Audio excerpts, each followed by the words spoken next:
Magandang gabi po sa inyong lahat. Magandang gabi. Today is July 26, 2024. Araw po ngayon ng Biyernes. Bukas ay July 27, 2024. Araw po ng Sabado. Tulad ng ating nakagawian, the usual, tayo magpapatuloy sa ating pag-aaral tungkol sa mga salita ng Diyos. And again, the usual din, advance tayo ng isang araw dahil sa dahilang puno nga po ang aking mga schedule sa umaga ng gagawin. Kaya ulit ang ating mga pag-aaral ay ating gagawin sa gabi o hapon. Nagpapasalamat po ako sa patuloy na sumusuporta at sumasama sa akin sa pag-aaral ng mga salita ng Diyos.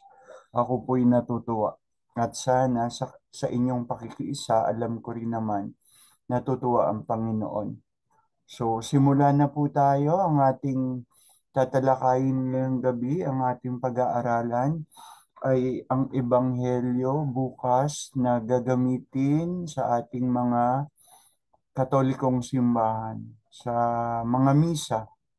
O simulan na po tayo, ngunit again, bago ang formal na pagsisimula tayo manalangin. Inaanyayahan ko po kayo manalangin. Sa ngalan ng Ama, ng Anak, ng Espiritu Santo. Amen. Come, Holy Spirit, fill the hearts of thy faithful, and enkindle in us the fires of thy love. Send forth thy Spirit, and they shall be created, and they shall renew the face of the earth.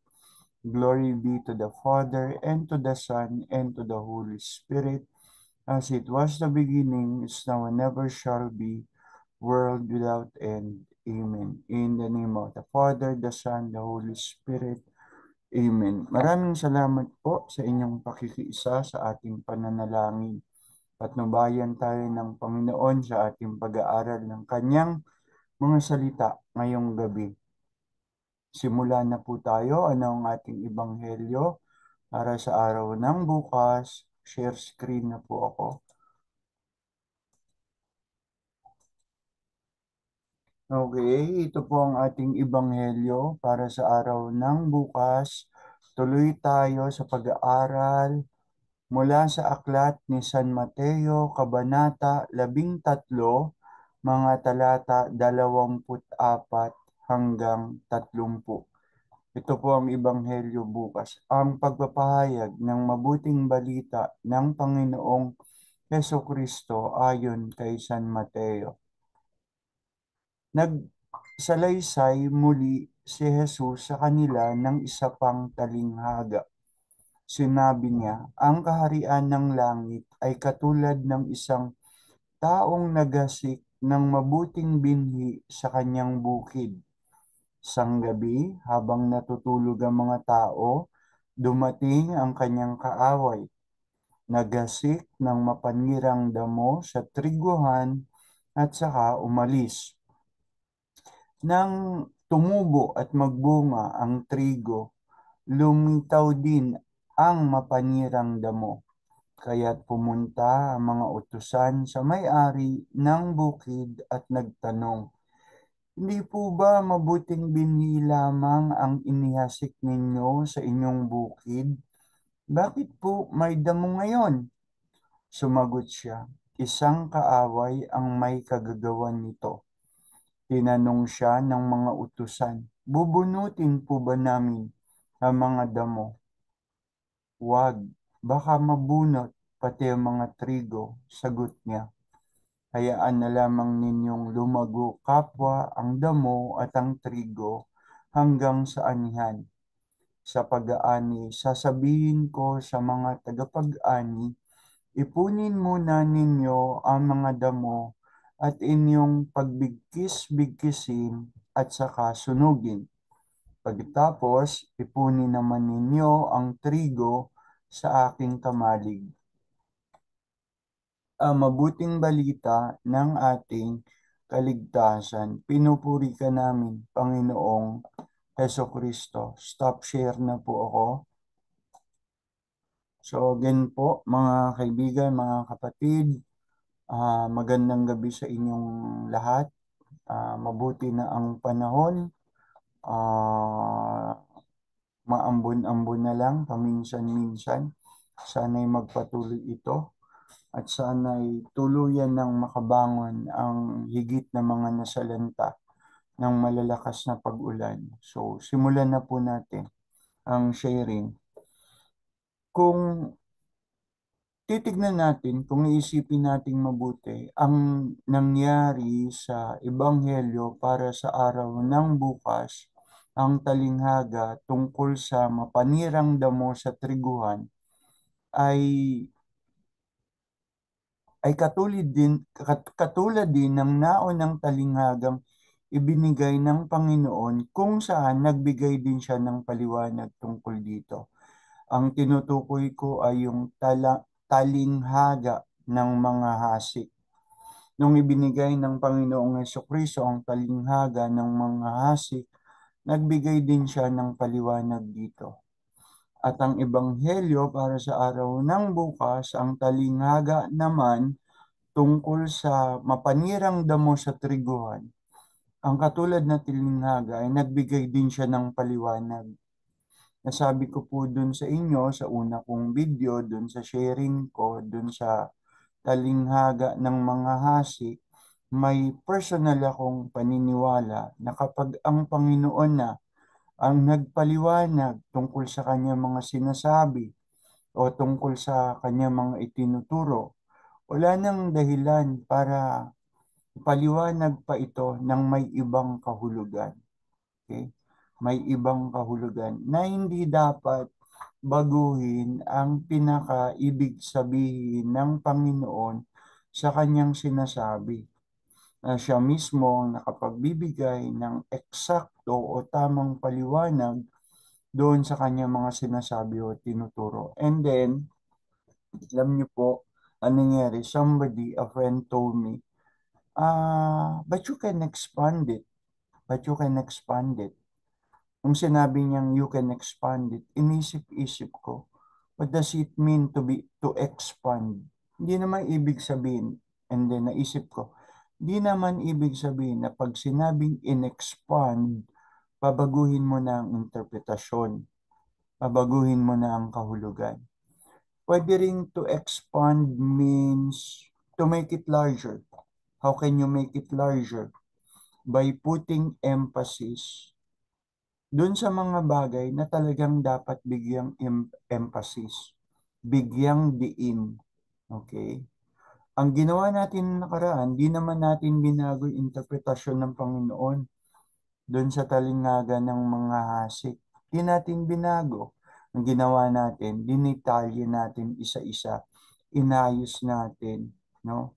Inayos natin ang analogy. Ganon din ang gagawin natin ngayong gabi para sa Ebanghelyo bukas. We will expand it. Tama yung kaibigan ko, we will expand it.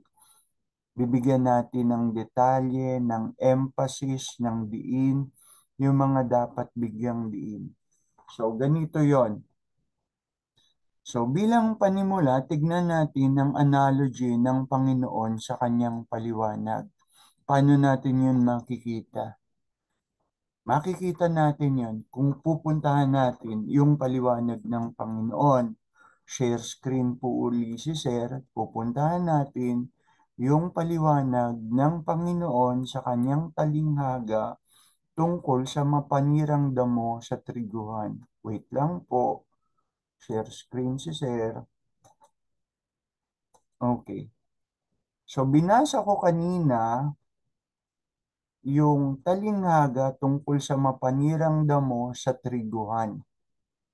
Ngayon naman, babasahin ko naman sa inyo ang interpretasyon o ang paliwanag ng Panginoon tungkol nga doon sa talinghagang iyon. Talinghaga tungkol sa mapanirang damo sa triguhan. Okay, ang mabuting balita ng Panginoon ayon kay San Mateo. Ito naman po ay nasa talata 36 hanggang 43. Ang pagpapahayag ng mabuting balita ng Panginoong Hesukristo ayon kay San Mateo. Pagkatapos, iniwan ni Jesus ang mga tao at pumasok siya sa bahay. Lumapit ang kanyang mga alagad at sinabi sa kanya, "Ipaliwanag po ninyo sa amin ang talinghaga tungkol sa mapanirang damong tumubo sa bukid." Sumagot si Jesus, "Ang naghahasik ng mabubuting binhi ay ang anak ng tao. Ang bukid ay ang daigdig, ang mabuting binhi ay ang mga taong kabilang sa kaharian, at ang mapanirang damo naman ay ang mga kabilang sa masama. Ang kaaway na nagasik ng damo ay walang iba kundi ang dyablo. Ang panahon ng pag-aani ay ang katapusan ng daigdig, at ang mga tagapag-ani naman ay ang mga anghel. Kung paanong ang mga damo ay tinipon at sinunog, ganon din ang mangyayari sa katapusan ng daigdig. Ipag-uutos ng anak ng tao sa kanyang mga anghel na tipunin nila mula sa kanyang kaharian ang lahat ng nagiging sanhi ng pagkakasala at ang lahat ng gumagawa ng masama. Ihahagis nila mga ito sa lumalagablab na pugon, at doon ay mananangis sila at magngangalit ang kanilang mga ngipin. Ngunit ang mga gumagawa ng matuwid ay magliliwanag na parang araw sa kaharian ng kanilang Ama. Makinig ang may pandinig. Ang mabuting balita ng ating kaligtasan. Stop share na po ako. So, yun po ang paliwanag. Maganda na kung babalikan nyo itong video na ito, okay, yung ebanghelyong ating pinag-aaralan, maganda pong inyong buksan ng inyong mga Biblia at ito'y basahin. Ilagay ninyo sa inyong harapan, tapos reviewin nyo ang video ito. So, tignan natin yung analogy ng Panginoon, paano niya ipinaliwanag ito. Una, may mga hasik. May mga hasik. Subalit, dalawa yung mga hasik. Yung isa, mga hasik ng mabuting binhi. Yung kalawa naman, mga hasik o naghasik ng damo. Mga buto ng damo. Tumubo kasi yung mga yung mga trigo at yung mga damo. Okay? Tumubo yung mga trigo at damo. So, may naghasik ng mabuting binhi, may naghasik ng damo. Ayon sa Panginoon, ang mga hasik ng mabuting binhi ay ang anak ng tao. Sino yan? Yan ang Panginoon. Alam naman natin ang persona ng Diyos. Ang persona ng Diyos, ng Panginoong Jesucristo, siya'y tunay na anak ng tao at tunay na anak ng Diyos. Di ibig sabihin na siya'y tinawag na anak ng tao, hindi na siya anak ng Diyos. Dalawa ang kanyang kalikasan bilang tunay na anak ng tao at tunay na anak ng Diyos. Okay? So, yung anak ng tao na yan, ang Panginoon yan. Ang Panginoon. Samantalang, again ha, yung mga hasik ng mabuting binhi, ang Panginoon, ang anak ng tao. Yung sumunod naman, yung naghahasik ng damo, naghasik ng damo, sabi ng Panginoon, yun ang Diablo. Diablo. So, in contrast sila. Sumunod, ayon sa paliwanag ng Panginoon, may mabuting binhi na inihasik. Okay? Yung mga hasik. Yung Panginoon, ang mabuting binhi niyang inihasik, binigyan niya ng analogy na ang kahulugan. Ito yung mga taong kabilang sa kaharian ng langit. So, ibig sabihin nito, kapag sinabing ang tao ay kabilang sa kaharian ng langit, ang taong ito'y sumusunod sa mga kalooban ng Diyos. Di naman pwedeng sabihin na pinag-aharian ka ng kaharian ng langit, tapos ang mga ginagawa mo na may labag sa kalooban ng Diyos. Hindi yun ganon. Pag sinabing kabilang sa kaharian ng langit ang taong ito'y gumagawa ng mga niloloob o kalooban ng Diyos. Ayan ang sabi ng Panginoon, ang mabuting binhi ay mga taong kabilang sa kaharian ng langit. At ayon uli sa Panginoon, meron namang mapanirang damo na inihasik ng dyablo, ito naman yung kabilang sa masama. Yun yung analogy. Tapos, may isa pa siyang sinabi, may bukid. May bukid. At ayon sa Panginoon, ang bukid ay ang sanlibutan o ang daigdig. So saan na ilalagay ang mabuting binhi? Sa daigdig. Saan na ilalagay ang damo? Sa daigdig. Nino ng mga taong kabilang sa kaharian ng langit o ng mga taong kabilang sa masama? Bukid, daigdig, sanlibutan. Bigyan natin ng emphasis yan. Kung iisipin nating mabuti bilang mga Kristiyano, binigyan tayo ng gawain ng Diyos o tungkulin. Nung umakyat sa langit ang Panginoon, ito ang inyong mga dapat gawin. Yung tinatawag na Great Commissioning. Ipangaral ang mabuting balita ng kaligtasan, ang ebanghelyo, ang kanyang mga turo, gawing gawing disipulo ko ang lahat ng bansa, bautismuhan sila sa ngalan ng Ama, ng Anak at ng Espiritu Santo, kasama din yung pagalingin ng mga may sakit, palayain ng mga inaalipin ng dyablo o demonyo, okay? Linisin ang mga marumi. Ibig sabihin, tulungan natin ang mga makasalanan na makabangon sa pagkakasala at tulungan natin ang ating mga sarili bilang makasalanan rin na makabangon sa pagkakasala. Pagbabalik loob sa Diyos ang tinutukoy ng Panginoon. Linisin ninyo ang mga madudumi. Pagbabalik loob yon. Ang bukid ay ang daigdig. Alam nyo, bilib na bilib ako, hangang-hanga ako sa mga SBD. Sa mga, yung SBD po ay Religious Congregation ng mga misyonero na nagmimisyon sa iba't ibang panig ng mundo. Kabilang sila sa religious congregation na isa sa malalaki sa mga religious congregation. Alam nyo ang isa sa kanilang marching order? Ang isa sa kanilang marching order, the world is our mission. Kung kayo'y nakikipagsulatan sa isang SBD, lalo na yan pareho siyang religyoso, gumagamit sila ng isang template. Tapos may logo, tapos makikita nyo dun sa sulat, may logo, may larawan ng daigdig. Tapos sa larawan ng daigdig, nakapaikot ang isang animoy krus. At nakalagay sa teksto, the world is our mission. Ganda, di ba? Ang daigdig ang ating mission. So, tayo, kung ibibilang natin ng ating mga sarili sa mga taong kabilang sa pinagaharian ng langit, kung ginagawa natin ang mga kalooban ng Panginoon, tayo'y may misyon.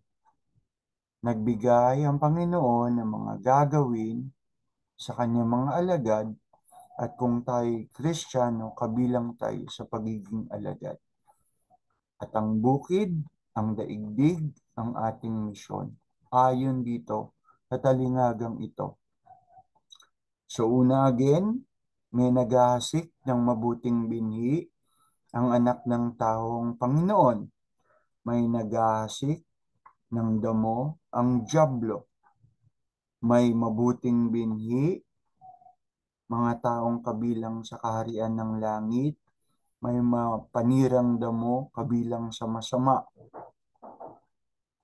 May bukid ng daigdig na siyang ating misyon. Kung tayo kabilang doon sa mga taong pinagaharian ng langit, sumusunod sa kalooban ng Diyos. Isa pa dun sa talinghaga, may tinatawag na panahon ng pag-aani. Ano naman yung panahon ng pag-aani? Sabi ng Panginoon sa kanyang paliwanag, ito'y tumutukoy sa katapusan ng daigdig. At sa katapusan ng daigdig, ayon sa Panginoon, magkakaroon ng gantimpala o parusa, reward and punishment. Reward for those na gumagawa ayon sa kalooban ng Diyos at punishment doon sa mga naging kabilang sa masama. So anong lesson? Anong lesson ng Ebanghelyo? Marami pong lesson ng Ebanghelyo. So kung expand natin, sundin natin yung sinabi ng kaibigan ko. Una, first lesson is, there is a clear choice for us.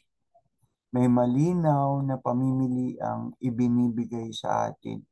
What is that clear choice? The choice is whether magiging choice mong maging good seed, mabuting binhi, it's your choice. Or magiging choice mong maging damo, masamang damo. Okay? So there will always be a choice. Simulat sa pool, mula sa pagkakalalang ng tao at mundo, binigyan ng Diyos ang tao ng pamimilian, ng choice. Hindi ipinipilit ng Diyos ang kanyang sarili na sundin siya. Binibigyan niya tayo ng kalayaan. Hindi niya tayo ginawang tulad ng mga robot o mekanismo na kung ano lang ang sabihin niya, yun na lang ang magagawa at gagawin natin. So unang panahon, sinabi ko sa inyo, simulat sa pool mula sa pagkakalalang ng tao at mundo, anong binigay niyang choice? Una, kila Adan at Eva. Maaari niyong kainin ng lahat ng bunga ng punong kahoy sa paraiso. Ngunit, huwag niyo itong kakainin. Okay? Dahil pag kinain niyo, kayo'y mamamatay. Okay? So, binigyan ng choice ang tao whether susundin niya ba yon o hindi. Lalabagin niya ba ang niloloob ng Diyos o hindi. So, ano nangyari? Nilabag nila. Meron silang choice. Meron silang choice. Kahit may tukso ang demonyo, kung naging choice nilang wag mag, mag maniwala sa kasinungalingan ng demonyo, di sana nangyari yun. Because God gave them a choice, nasa kanilang naging napunta sa kanilang balikat ang consequence ng kanilang choice. Okay? So, lesson number 1, there is a clear choice for us. Whether tayo ba'y gagawin natin maging mga taong kabilang sa kaharian ng langit, maging mabuting binhi, o tayo maging kabilang sa masama, maging sa mapanirang damo, maging kasama ng mapanirang damo. Choice. Choice. And remember, with every choices, there will always be consequences. What is the consequence? The reward or the punishment. Anong gagawin doon sa mga damo? Titipunin at susunugin. Parusa yun. Anong reward para dun sa mga taong gumawa ng ayon sa kalooban ng Diyos? Magliliwanag sila sa kaharian ng langit. Malinaw yun. Kung babalikan natin, again po, Mateo, Kabanata 13, mga talata 24 hanggang 30, yung talinghaga, samantalang ang paliwanag ng Panginoon ay nasa talata 36 hanggang 43. First lesson, there is a clear choice for us. Gagawin ba natin? Susundin ba natin?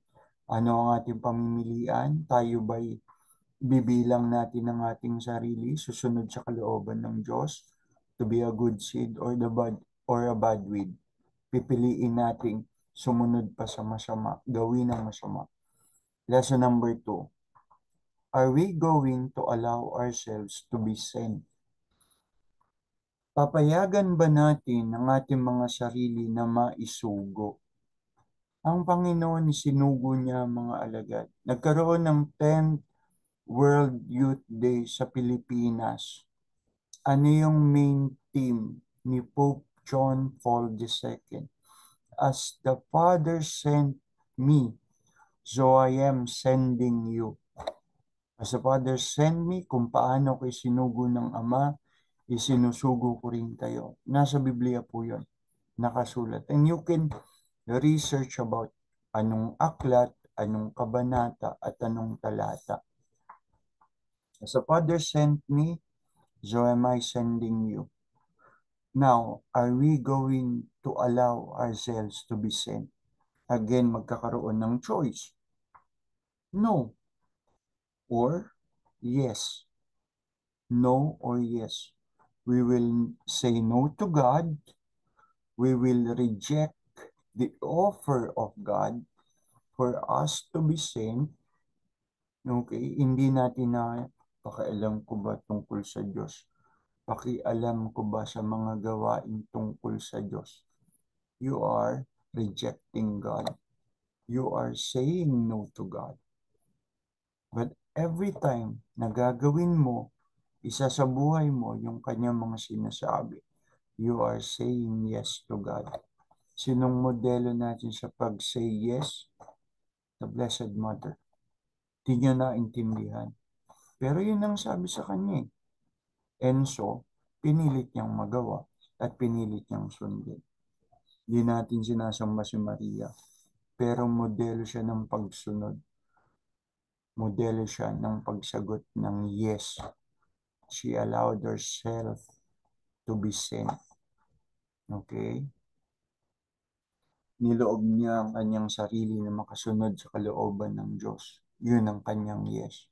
Kahit hindi niya naintindihan. Paulit-ulit yan sa atin. Tinuturo. Hindi talaga tuwirang naintindihan ni Maria ang sinasabi ng anghel. Paano mangyayari to? Ako'y dalaga. Okay? Wala akong asawa. Tapos sasabihin, magbubuntis. Tapos manganganak. Tapos ang ipanganganak, Emmanuel, God is with us. God Himself. Hindi niya naintindihan. Anong sabi niya? Mangyari nawa ayon sa iyong sinasabi. Sabi niya sa anghel. Sumagot siya ng yes. Second lesson, are we going to allow ourselves to be sent? Many people say yes, many people say no. Many people accepted the mission, many people say no. Pakialam ko ba tungkol sa Diyos? Pakialam ko ba tungkol sa mga bagay pang Diyos? They rejected it. They rejected it. The offer of God, they rejected it. Okay?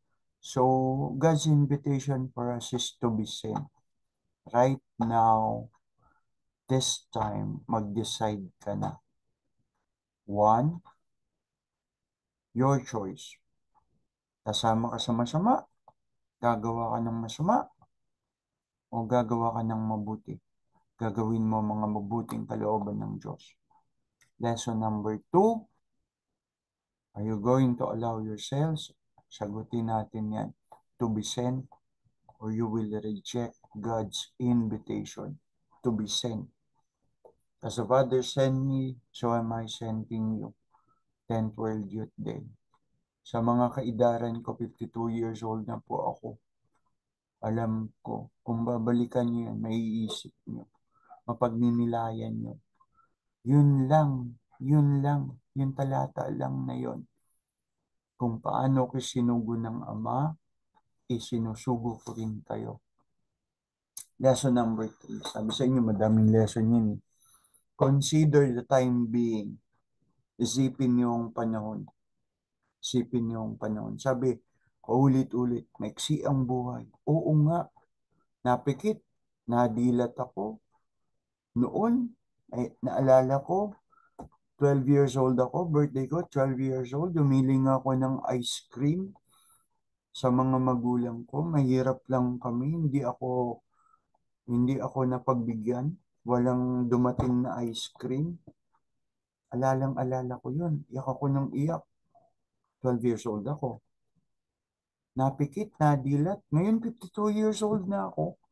Ang bilis ng panahon. Sabi sa mga malalakas na tao ang buhay umaabot ng 70, 80, 90. Ang malalakas. Eh, paano siya mahihina? Baka 40, 50, 52 na ako. Hindi ko alam kung ako'y mahina o malakas ang aking kalusugan. So, para ding naghahabol ako sa panahon eh. Naghahabol ako sa panahon, mga kapatid. Itong ginagawa kong ito, paghahabol sa panahon.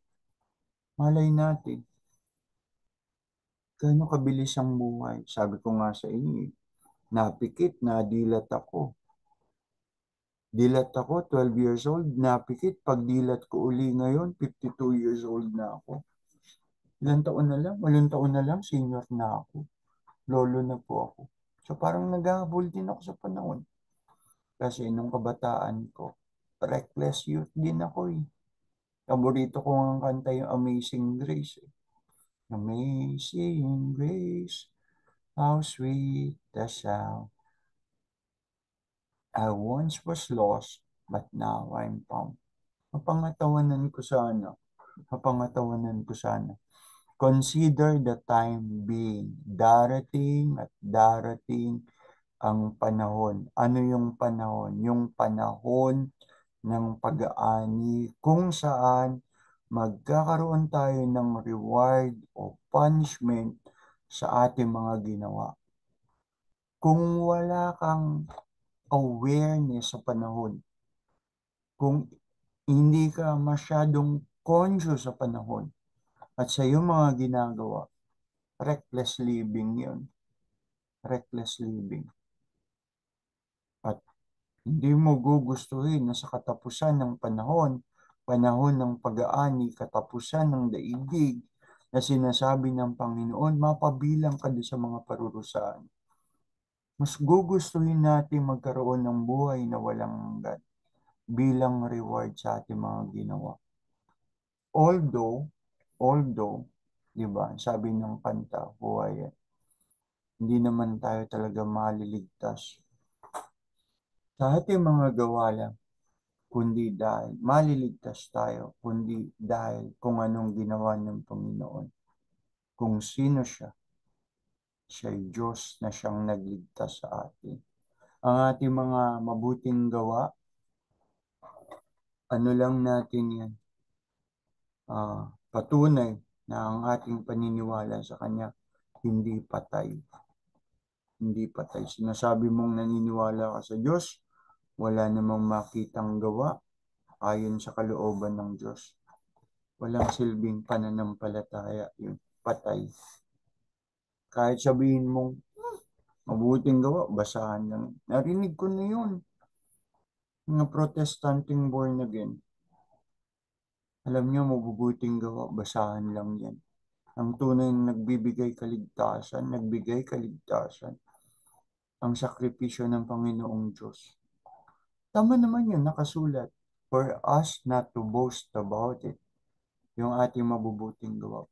Pero my friends, ang mabuting gawa kahit ituring mong basahan, pag ipinunas mo sa isang madumi, yung maduming bagay na yon nalilinis kahit papano ng sinasabi mong mabu ng sinasabi mong basahan. Ng sinasabi mong basahan. Yung mabuting gawa na sinasabi mong basahan, ipunas mo sa maruming bagay kahit papano nakalilinis yun nung maduming bagay na yun. Di naman natin sinasabing maililigtas tayo ng ating mabuting gawa eh. Di naman natin yun ang kiniklaim natin. Alam natin sa kalaliman ng ating loob at damdamin, tayo maliligtas talaga sa mga ginawa ng Panginoon sa kanyang mga sakripisyo sa Kalbaryo. Ang ating mabuting gawa, hindi dapat ipagyabang for us not to boast. But then again, it is a proof na ang ating paniniwala sa Diyos ay buhay. Hindi ibig sabihin walang kabuluhan. Okay? Kung walang kabuluhan yun, sasabihin pa ba yun ng Panginoon na Ang mabuting binhi, mga taong kabilang sa kaharian ng langit.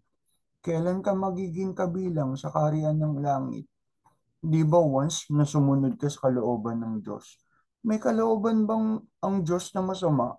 Di syempre gagawin mo mabuti bilang pagsunod sa kalooban ng Diyos. Tapos sasabihin mo, hindi importante yan. Common sense din naman po. Hindi sa pagsasabi ko nagyayabang ako na kayo'y walang common sense. Common sense lang din po. Paano mo patutunayan na may Diyos ka nga? Paano mo patutunayan na itong Diyos mo na ito, mahal mo nga? Tapos di ka naman susunod sa kanyang mga pinagagawa.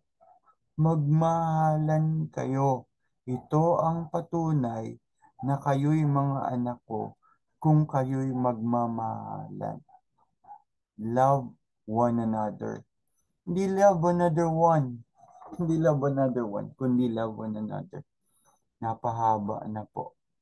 And fourth, magbibigay pa ba tayo ng pang-apat? Wag na. Wag na. Kung minsan, pag masyadong madami, wala nang ano eh, wala nang tumimo sa loob natin. So again, isa-isahin natin yung aral. Iisa-isahin ko sa inyo bilang sharing ko. Number one, lesson number one, talinghaga tungkol sa mapanirang damo sa triguhan. Binibigyan tayo ng Diyos, number one, there is a clear choice for us to be either become a good seed or bad weed. Lesson number two, we must or we should allow ourselves to be sent into the world. The world is our mission. As the Father sent me, so I am sending you. Third lesson, consider the time being.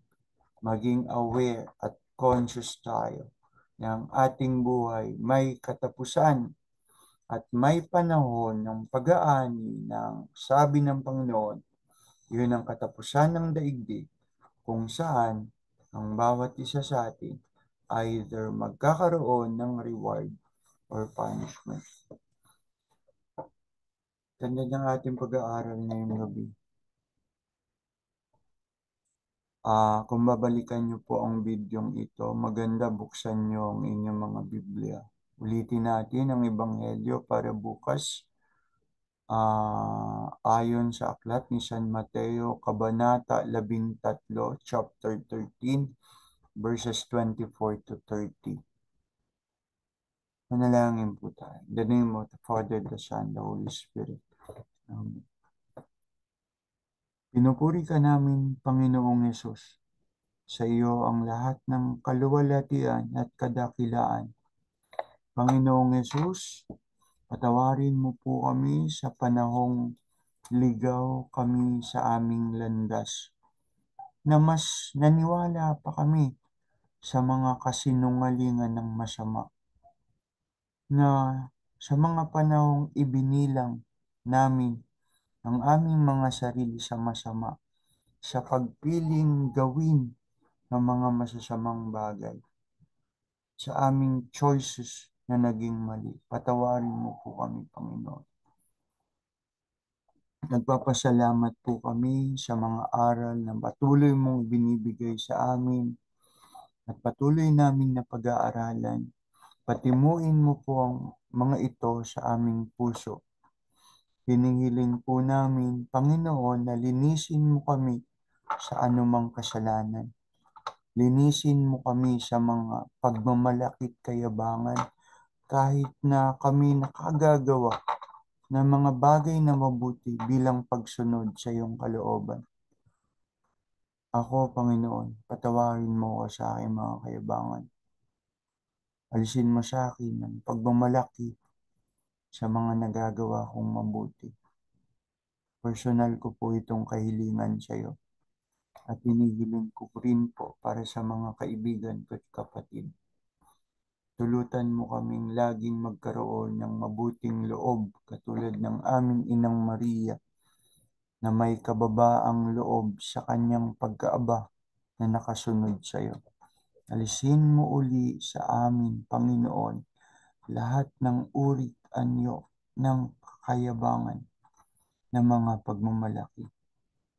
Maraming maraming salamat po, Panginoon, sa iyong mga biyaya at pagpapala. Patuloy mo kaming patnubayan, kabayan, iligtas sa anumang panganib, kapahamakan at malulubhang pagkakasakit. Hinihiling namin sa iyong pangalan, Panginoong Hesus, nagahari kang kasama ng Ama at ng Espiritu Santo, magpasawalang hanggan. Glory be to the Father, and to the Son, and to the Holy Spirit, as it was the beginning, is now, and ever shall be, world without end. Amen. In the name of the Father, the Son, the Holy Spirit. Amen. Muli po, magandang gabi sa inyong lahat. Salamat po sa pakikiisa sa akin sa ating mga pag-aaral. Patuloy ko po kayong inaanyayahan. Huwag kayong bibitaw. Huwag kayong bibitaw. Panalangin nyo rin ako na patuloy akong mapatnubayan sa aking mga sharing, sa aking mga reflections upang magbigay buti, lalo na higit sa mga bata. Marami akong kaibigang estudyante, mga kabataan. Sana ang mga sharing na ito hindi mapunta sa pagbibingi-bingihan o pagpasok sa isang tenga labas sa kabilang tenga. So muli po, magandang gabi. Paalam po sa inyong lahat hanggang sa mga susunod na araw ng ating pag-aaral. Paalam po, paalam.